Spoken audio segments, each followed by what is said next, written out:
Fa 2 anys, parlar de transició energètica, d'emergència climàtica o d'estalvi d'energia encara no estava en l'agenda pública. Avui, en 2021, més de 4.000 persones s'han beneficiat ja directament dels serveis que presta l'Oficina de l'Energia i més de 7.000 van participar de manera directa o indirecta en les seues activitats. L'èxit de la primera Oficina de l'Energia és incontestable. Sobretot, és un èxit perquè d'alguna manera ha ajudat a millorar la vida de molts veïns i veïnes de València. Estem transformant esta ciutat per a fer-la més verda, més amable, més sostenible, més humana, i l'Oficina de l'Energia és una ferramenta bàsica per a esta transformació.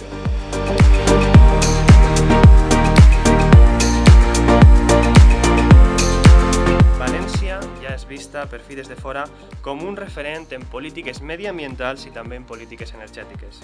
Però aquests grans objectius ambiciosos tenen darrere centenars d'històries de proximitat, històries personals, que són en realitat l'objectiu final de les nostres polítiques, millorar la vida de les persones.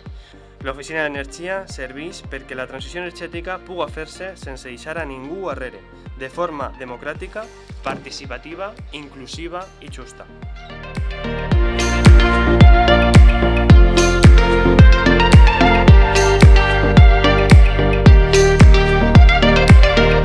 Vull agrair als meus companys de València Clima i Energia i de l'Oficina de l'Energia també el seu esforç per a dur a terme aquest projecte.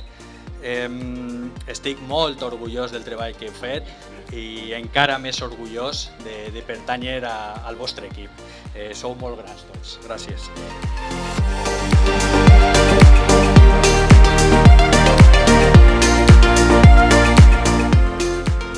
Nosaltres ens hem compromès que en 2030 València serà una ciutat descarbonitzada, però això és una tasca de totes les persones.